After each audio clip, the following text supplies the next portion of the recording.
Usia bumi semakin tua dan jumlah manusia pun terus bertambah.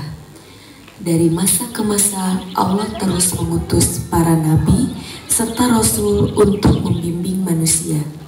Namun, godaan dari iblis juga tidak pernah berhenti, membuat manusia terus-menerus jatuh dalam dosa, sama seperti yang terjadi pada penduduk kota Ninawa ini. Mereka berpaling dari Allah dan menyembah berhala. Mereka menciptakan patung-patung berhala itu dalam berbagai wujud. Mereka mengikuti ajaran nenek moyang dan meneruskannya lagi ke anak cucu. Ingatlah anak-anakku, tidak ada pencipta dan pelindung yang lebih hebat dari dewa kita ini. Ajaran ini semakin lama semakin melekat, hingga tidak ada lagi orang yang beriman kepada Allah Subhanahu wa Ta'ala. Nabi Yunus alaihissalam lahir di tengah-tengah kaum penyembah berhala ini. Namun, hal itu tidak membuatnya terjerumus dalam dosa. Dia tetap memegang teguh iman kepada Allah, sesuai dengan ajaran para nabi terdahulu. Allah lantas mengangkat Nabi Yunus sebagai utusannya. Tugas Nabi Yunus adalah mengingatkan umatnya dan mengajak mereka untuk kembali beriman kepada Allah. Hai kaumku, marilah kita beriman dan taat kepada Allah Subhanahu wa Ta'ala agar kita selamat di dunia dan di akhirat. Seperti kebanyakan kaum durhaka lainnya, penduduk Ninawa ini menolak dan Nabi Yunus. Banyak orang yang mengaku sebagai utusan Tuhan, namun semuanya pembohong. Apakah benar Tuhan yang kusembah itu ada? Jika engkau tidak bisa menunjukkan wujudnya, bagaimana kita bisa percaya? Nabi Yunus mengingatkan kaumnya akan hari kiamat yang pasti akan datang, dan neraka yang begitu mengerikan akan menjadi tempat bagi orang-orang yang penuh dengan dosa. Sedangkan bagi mereka yang beriman, Allah akan mengangkatnya ke surga. Namun, semua ancaman dan janji indah ini tidak bisa menggoyahkan kepercayaan penduduk Ninawa. Selama beberapa waktu, Nabi Yunus terus berdakwah, namun kaumnya selalu saja menentang. Keadaan ini membuat Nabi Yunus sedih dan kecewa. Nabi Yunus berdoa kepada Allah dan memohon petunjuk apa yang harus dilakukan untuk menyadarkan penduduk Ninawa ini. Allah, tolonglah hambamu ini. Bagaimana caranya supaya mereka mau beribadah kepadamu? Namun sebelum Allah menurunkan wahyu, Nabi Yunus telah lebih dulu. Dia pergi meninggalkan kaumnya. Nabi Yunus menjalan menuju ke pantai.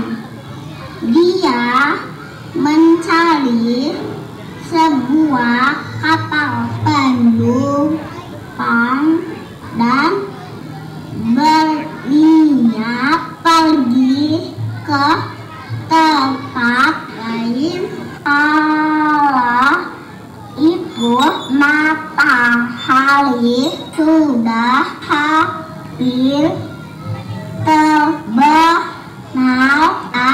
Nabi Yunus masih bimbang apakah langkah yang diambil ini tepat. Namun ketika mengingat kembali perilaku kaumnya yang kejam, Nabi Yunus kembali marah. Dia pun memutuskan naik ke sebuah kapal yang akan berangkat ke negara lain. Nabi Yunus bergabung bersama para penumpang lainnya. Mereka semua saling berbincang. Hanya Nabi Yunus saja yang memutuskan untuk menyendiri. Tiba-tiba saja angin bertiup kencang. Langit malam yang gelap mulai dihiasi kilatan-kilatan petir, disertai dengan gemuruh yang menggelegar. Badai akan segera datang. Guys, membuat kapal para penumpang pun ketika yang gelap mulai dihiasi kilatan-kilatan petir, disertai dengan gemuruh yang menggelegar. badai akan segera datang. Guys, membuat kapal para penumpang pun panik ketika melihat air mulai menjadi lambung kapal. Kapten, kapal kita mulai tenggelam. Buang orang-orang yang pintar. Semua awak kapal langsung bergerak. Mereka membuang barang bawaan ke laut untuk mengurangi beban. Meskipun semua barang sudah dibuang, kapal tetap saja terombang-ambing dan hampir tenggelam, seolah beban yang dibawanya masih terlalu berat. Bagaimana ini, Kapten? Salah satu dan terakhir kalian pasti sudah membuat dosa besar sehingga para Tuhan marah. Kapten pun memerintahkan anak buahnya untuk membuat undian. Setelah undian itu jadi, Kapten berkata, sesuai tradisi untuk meredakan amarah laut, salah satu penumpang harus dikorban. Doa saja para budak, untuk apa diundi? Bagi yang namanya terpilih, jalan yang akan dibuang ke laut. Undian pertama dilakukan, yang keluar adalah nama Nabi Yunus. Siapa yang namanya Yunus? Malang sekali dia. Kapten menarik undian untuk ketiga kalinya. Yunus, cepat bawa dia kemari. Semua penumpang sepakat bahwa Nabi Yunus yang harus dikorbankan agar lautan kembali tenang. Awak kapal berjaga-jaga, seandainya saja Nabi Yunus melakukan perlawanan. Nabi berpikir, apakah ini teguran dari Allah Subhanahu wa Ta'ala karena dia telah meninggalkan kaumnya sebelum mendapatkan perintah dari Allah. Nabi Yunus berdiri di samping perahu dan melihat ke lautan. Bergejolak dipenuhi ombak besar. Sungguh pemandangan yang mengerikan. Gelapnya malam terasa sangat kecekam. Nabi menutup mata dan menatap hati, melompat ke lautan.